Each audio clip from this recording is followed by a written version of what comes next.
Donald Trump यांनी इराणसोबतची शस्त्रसंधी वाढवली. पाकिस्तानच्या विनंतीनुसार युद्धविराम वाढवला. ट्रम्प यांचं विधान. तर हॉर्मुझच्या सामुद्रधुनीमध्ये अमेरिकेची नाकेबंदी सुरूच राहणार. भाजपच्या कोर कमिटीची आज रात्री बैठक. विधान परिषदेसाठी भाजपचे उमेदवार आज ठरण्याची शक्यता. विधान परिषदेसाठी इच्छुकांकडून फिल्डिंग लावण्यास सुरुवात.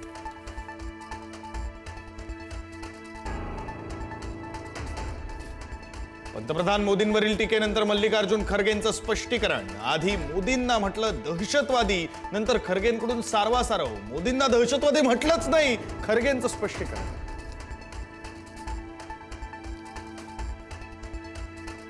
एसआयटी चौकशी दरम्यान भोंदू अशोक खरातची प्रकृती बिघडली. तातडीनं कार्डियक अँब्युलन्स बोलवून वैद्यकीय तपासणी. डोकेदुखी, मळमळ आणि उलटीचा त्रास होत असल्याची माहिती.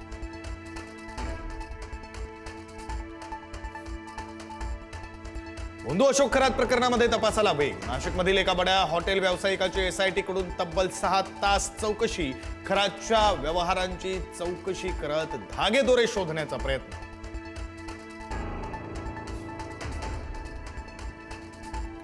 नाशिकच्या टीसीएस कंपनीतील प्रकरणामध्ये एसआयटीच्या हेल्पलाईनवर तक्रारींचा ओघ. आतापर्यंत 20हून अधिक तक्रारी प्राप्त झाल्याची माहिती.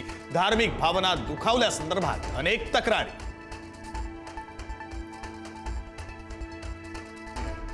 टीसीएस कॉर्पोरेट जिहाद प्रकरणातील 6 संशयितांचा अटकपूर्व जामिनासाठी अर्ज. 2 तारखेला होणार जामीन अर्जावर सुनावणी. दानिश शेख, आसिफ अन्सारीसह 6 जणांकडून अटकपूर्व जामिनासाठी अर्ज.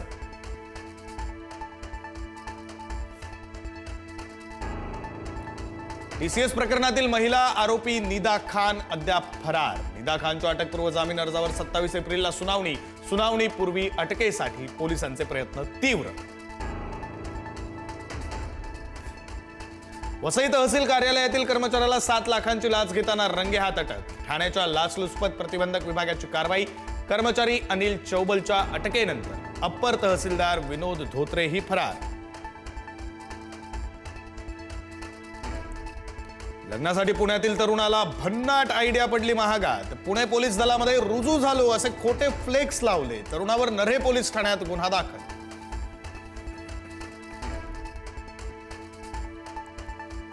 धुळ्यामध्ये कूलरचा शॉक लागून 16 वर्षीय मुलाचा मृत्यू. शिरपूर तालुक्यातील होळनाथ इथली घटना. तर घरात कोणीही नसताना घडला प्रकार.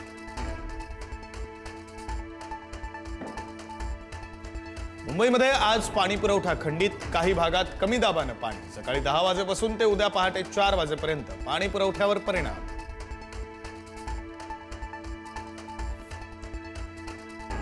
राज्यात शनिवारपर्यंत पावसाचा येलो अलर्ट. कोकण, मध्य महाराष्ट्रासह मराठवाडा, विदर्भामध्ये मुसळधार पावसाचा इशारा.